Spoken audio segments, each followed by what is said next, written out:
Donc le mode création est intéressant dans la mesure où on va en fait réaliser des formulaires avec toutes les précisions qu'on veut mettre dessus.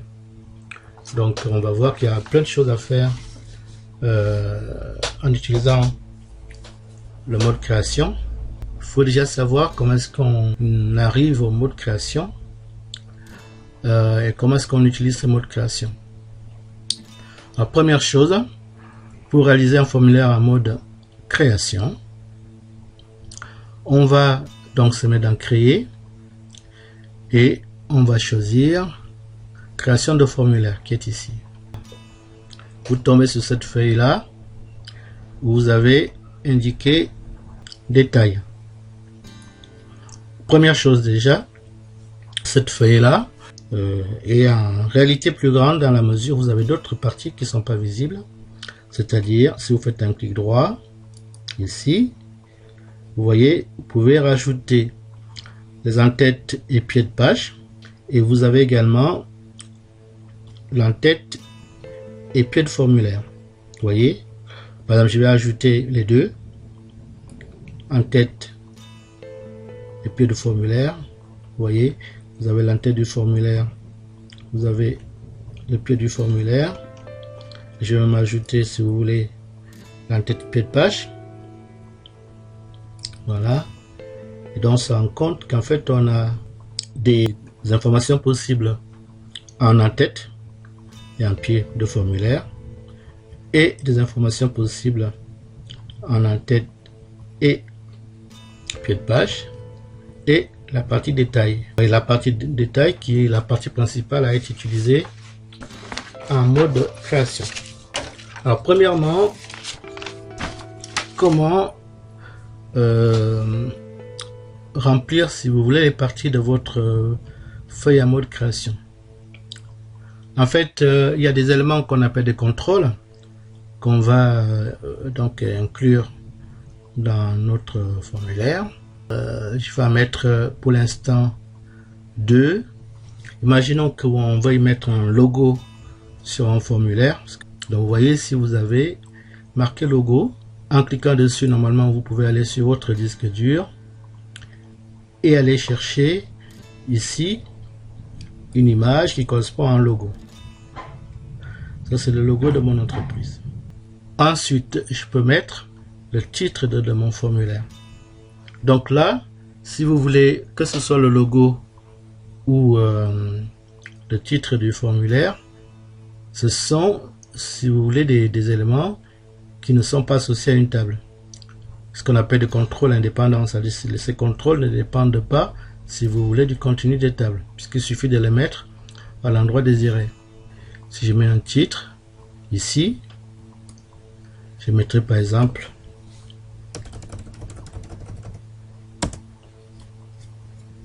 mes clients,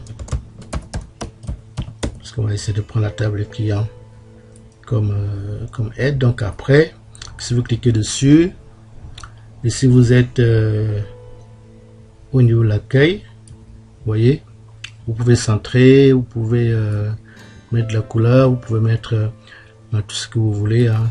Vous voyez, par rapport à ce que vous faites d'habitude, vous pouvez mettre en gras ou pas mettre en gras, etc. Ça, souligner. Bien, donc j'ai l'en-tête de mon formulaire avec donc le logo, le titre de mon formulaire et la date et l'heure. Donc pour avoir ces éléments là, pour le logo j'ai cliqué ici, je suis parti choisir un logo.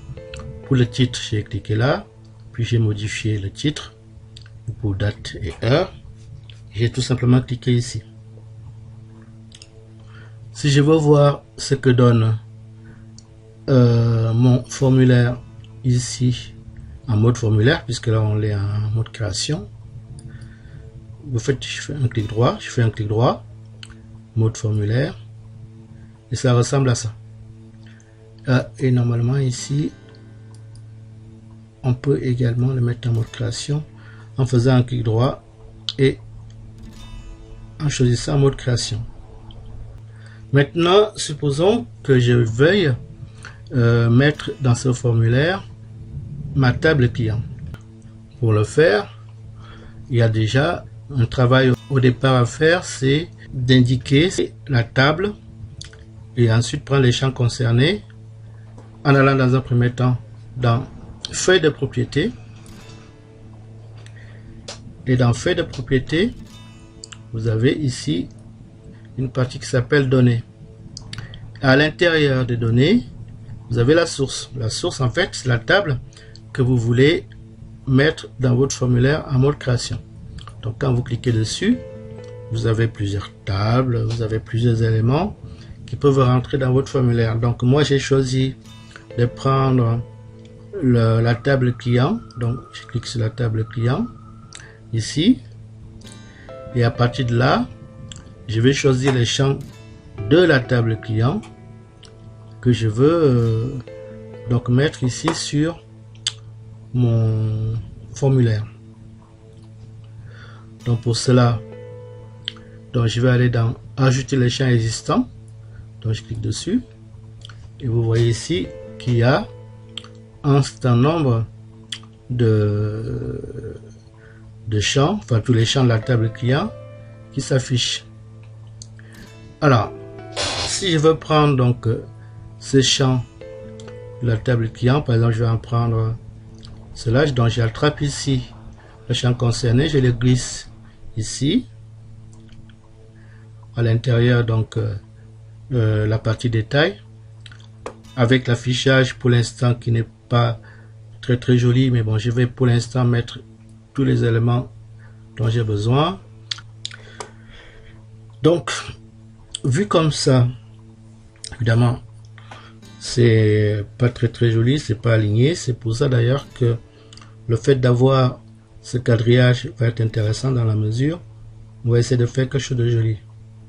C'est-à-dire que si là, j'affichais mon formulaire donc en mode formulaire, j'aurai quelque chose qui ressemble à ça, qui n'est pas très joli. Alors que je peux au départ aligner, donc je me remets en mode création, aligner ici donc mes contrôles de manière à ce que ça nous donne quelque chose de plus intéressant. C'est là qu'il faut faire attention si on veut bouger des éléments, les contrôles. Vous voyez, j'ai cliqué dessus. Si je clique dessus ici, voilà, et que j'ai une double croix, si je déplace la double croix, en fait je déplace les deux éléments. Moi ce que je veux dans un premier temps, c'est de déplacer l'élément de gauche, donc il faut se mettre ici pour le déplacer. Vous voyez, je le mets là où je veux, ici, l'élément de droite restant à sa place. Donc je vais essayer de mettre tous les éléments à peu près dans cette optique là. Voilà, c'est pas le top, mais à l'affichage, normalement, ça devrait être un peu mieux.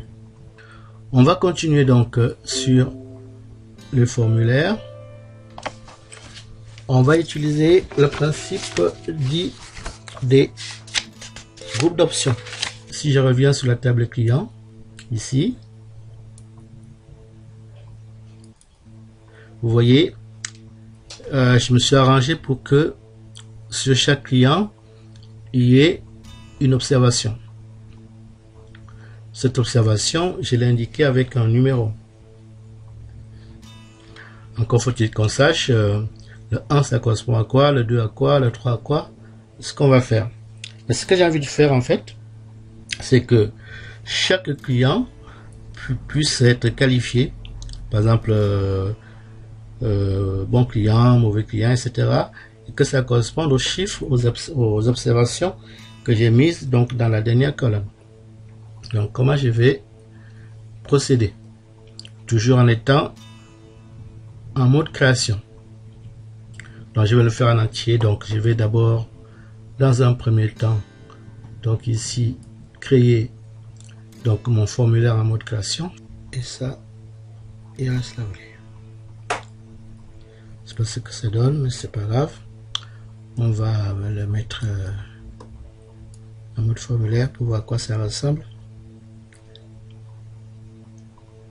Ok, bon, donc je remets en mode création. Donc ce que je veux faire, déjà j'élargis un peu le bas, c'est aller chercher ici l'élément qui correspond au groupe d'options. Donc je me mets ici, groupe d'options, je choisis groupe d'options et je dessine à l'endroit qui m'intéresse en gardant évidemment la souris enfoncée, donc ici touche gauche, et je relâche et vous avez une fenêtre donc qui s'ouvre, qui vous indique les groupes d'options que vous devez saisir. Alors les groupes d'options à saisir sont les suivants: bon client, client correct, mauvais client. Ensuite on clique sur suivant. Il vous demande si vous voulez avoir une valeur par défaut. Dans la valeur par défaut, c'est-à-dire même sans choix, ce sera marqué bon client. Ensuite, on va indiquer en cliquant sur suivant les numéros qui correspondent. Vous avez en bas du document affiché le choix entre conserver la valeur pour usage ultérieur ou alors on va stocker la valeur dans ce champ. Donc nous, on va stocker la valeur dans ce champ et on va choisir donc le champ qu'on avait tout à l'heure, c'est-à-dire le champ observation. Une fois qu'on a choisi le champ observation, on clique sur suivant. On a donc après des choix à faire, soit on veut que ce soit des boutons radio, donc comme ce que vous avez là à l'affichage final, soit on veut des cases à cocher, comme ça par exemple, soit on veut des boutons bascule, bon client, client correct, mauvais client. Imaginons qu'on reste sur l'affichage le plus simple, c'est les boutons radio. Donc si on met suivant, il va nous demander donc ensuite d'indiquer le titre qu'on veut donner à ce cadre. Ensuite on termine et voilà, on a donc nos étiquettes. Comme d'ailleurs vous le voyez, l'affichage va forcément être pas très joli tel qu'il est là. On va également déplacer, comme on a vu jusque là, la partie basse. Une fois que vous avez ça, vous pouvez le mettre donc en mode ici formulaire. Bon, si on passe de client à client, ici chaque client ici a donc une qualification. Par exemple, si je prends le client numéro 5, le client numéro 5 c'est un bon client. On peut aller le vérifier sur la table client. C'est-à-dire ici dans la table client, le client numéro 5 a le numéro 1, c'est que c'est un bon client. Donc on le vérifie tout de suite. Vous voyez, client numéro 5, 1. Vous voyez, donc le client numéro 5 est effectivement un bon client.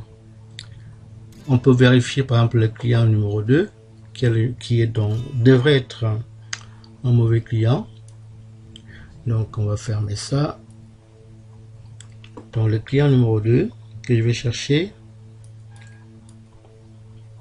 est effectivement un mauvais client.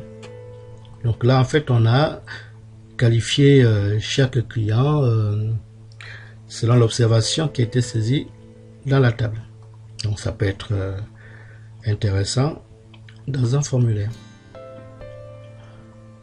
Alors autre formulaire, maintenant les zones de liste. On est toujours en mode création. Création de formulaire. On va essayer à partir d'une commande repérer dans une zone de liste le client concerné, comme un peu ce qu'on a fait là, sauf qu'on va utiliser en mode création le contrôle zone de liste. Donc ce qu'on va faire déjà, c'est qu'on va ici en mode création donc mettre la table commande. Ce qui m'intéresse, c'est le numéro de commande et la date. On vérifie à quoi ça ressemble. Donc ensuite, je me remets en mode création. Donc ce que je veux ici, c'est une zone de liste. Donc vous voyez, zone de liste avec l'infobulle, zone de liste. Comme tout à l'heure avec le groupe d'options, on va ici cliquer sur zone de liste et on va tracer à l'endroit qui nous intéresse la zone de liste. Ensuite, on met suivant. Donc on choisit la table à partir de laquelle on veut donc cette zone de liste. La table concernée ici, c'est la table client. Donc on fait suivant. Et dans la table client, on va choisir les indications qui nous intéressent pour chaque commande. Qu'est-ce qu'on veut comme information sur le client. Donc là, moi je vais choisir de mettre que le nom du client, par exemple, et sa ville. Ensuite, je mets suivant. Là, je saute cette étape qui est une étape de tri pour voir comment on veut trier des éléments. Bon, donc ça, on peut choisir ou laisser effectivement par défaut un tri croissant. Suivant. Là, on a choisi ces deux champs-là, le nom du client et sa ville. Donc, on nous affiche effectivement que c'est ces champs-là qui vont être concernés. On met suivant. Alors là, c'est important. Il faut absolument donc ensuite indiquer qu'on veut stocker la valeur dans le champ qui correspond à la clé primaire de la table concernée, c'est-à-dire ici la table qu'on a choisie qui doit accompagner la table commande, c'est la table client. Donc on va se mettre ici, on va prendre dans la liste des valeurs ici la clé primaire, c'est-à-dire le num client, le num clé qui est la clé primaire donc par rapport au client. Ensuite on met suivant. On donne un nom à notre formulaire et je termine.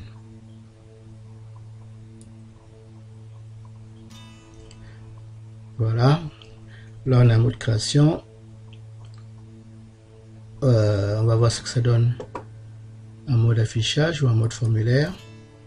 Donc ici j'ai le numéro de commande, la date de commande. Donc cette commande concerne Corinne. Donc si je parcours les autres bons de commande, numéro de commande, on voit quel est à chaque fois le client concerné.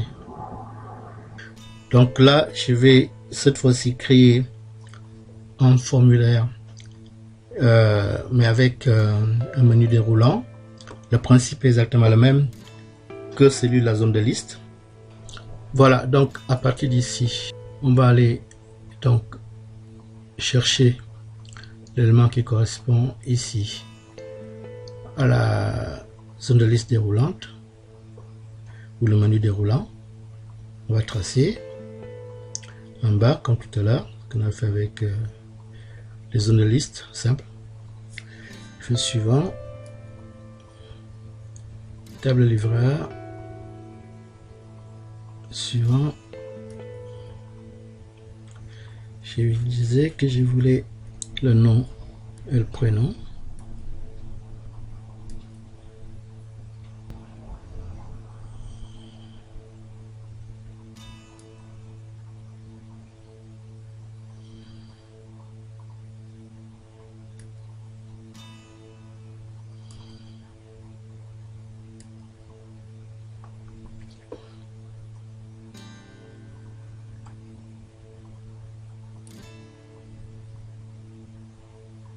le résultat donc final de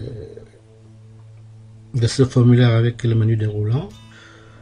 En mode création, ça donne ceci. En mode affichage, donc en mode formulaire, on obtient ça. On peut l'améliorer un peu. Je vais la remettre ici en mode création pour essayer de voir si c'est possible de réduire ça. C'était plus joli. Mode formulaire.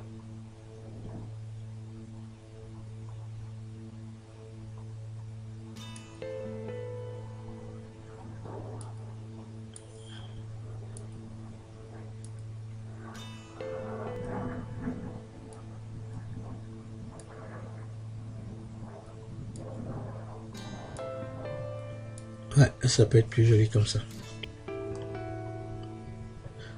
Bien, donc maintenant donc on va s'occuper des boutons. On va voir que les boutons sont très importants dans la mesure où ça peut amener une interactivité, une interaction avec les formulaires ou avec les tables, ou même avec d'autres éléments en dehors des tables et des formulaires. Prenons par exemple, donc on reprend notre table client qu'on a créé donc avec le mode création de formulaire. On va donc à partir de cette table donc mettre des boutons. Donc comment on met un bouton déjà de commande sur un formulaire, on va se mettre ici, vous voyez, là vous avez marqué bouton et vous allez cliquer dessus et tracer le bouton ici, en général dans la partie donc création, dans la partie détail, pardon. Et quand vous cliquez donc dessus, il y a une fenêtre qui s'ouvre et on peut choisir ce que le bouton fait lorsqu'on clique dessus. Alors on a plusieurs parties, donc ici par exemple déplacement entre enregistrements.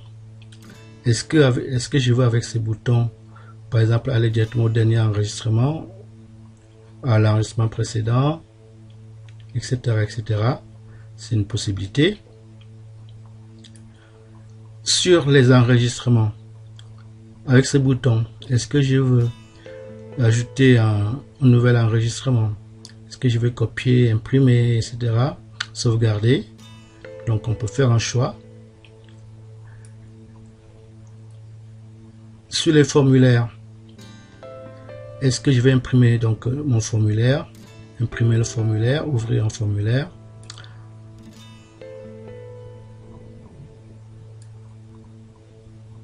Les états sur lesquels on n'a pas encore travaillé, qu'est-ce qu'on veut faire avec les états?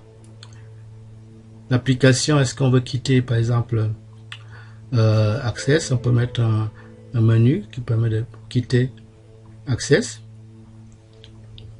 Est-ce qu'on veut par exemple exécuter une macro si on a une macro commande?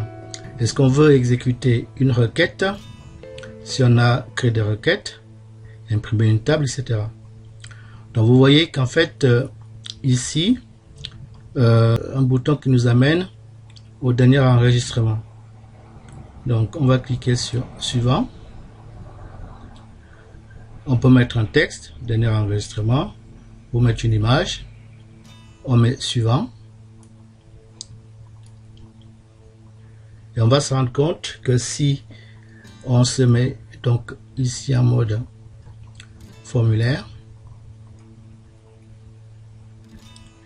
on fait ici défiler nos clients. Si à un moment donné on va aller sur le dernier enregistrement, on clique dessus et on est directement sur le dernier enregistrement. Ça c'est bien, sauf que ça peut être bien également d'utiliser des images qui sont plus explicites ou moins, ça dépend de comment est-ce qu'on veut travailler. En tout cas, en mettant dernier enregistrement, ça prend plus de place qu'un bouton. Ça veut dire que si je veux faire la même chose ici, donc je retourne en mode création et je veux mettre la même chose mais en mettant l'image du bouton. Donc je me mets ici, je trace mon bouton, par exemple ici. Cette fois-ci je vais chercher le bouton qui amène au premier enregistrement, pourquoi pas. Je me mets là, je tape suivant, je laisse l'image, je laisse commande. Bon, pour l'instant ça ne servira pas, et vous voyez ça vous donne ici l'image qui permet donc de retourner au premier enregistrement. On va juste voir ce que donnerait d'autres boutons. Allez, imprimer un enregistrement, pourquoi pas. On fait suivant, on garde l'image,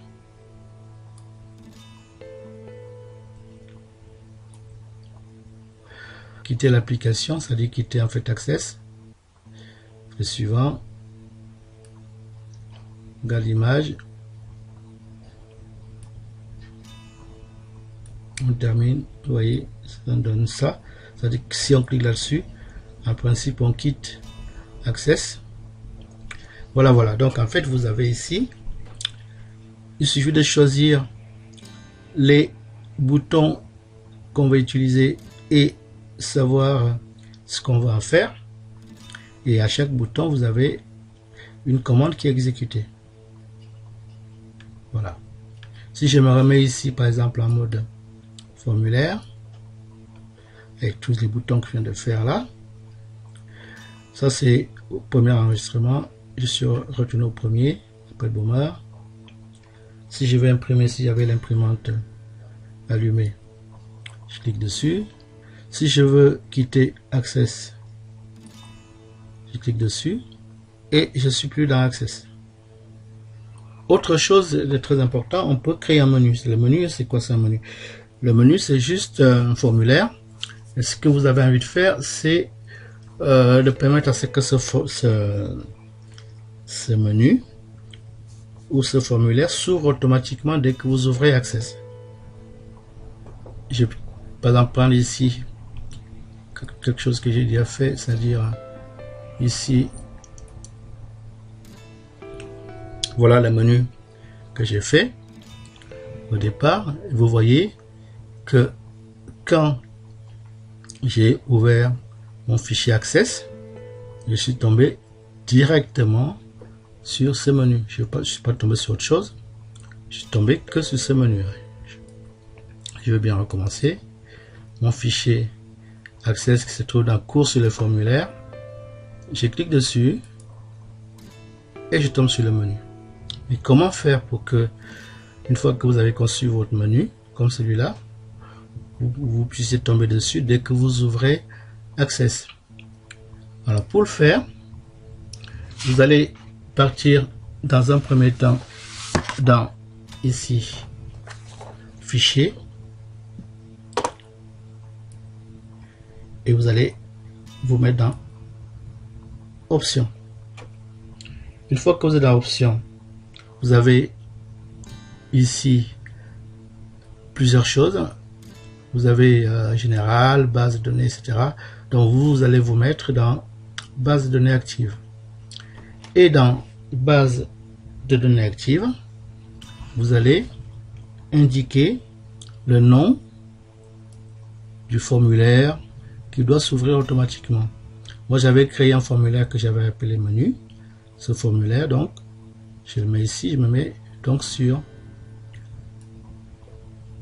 le choix de menu, et comme ça, une fois que j'ouvre donc mon fichier Access, c'est le menu, le formulaire menu qui s'affiche en tout premier. Donc voilà, donc on a fini là-dessus sur l'essentiel de ce qu'il faut savoir sur les formulaires. Je vous remercie et au prochain tuto.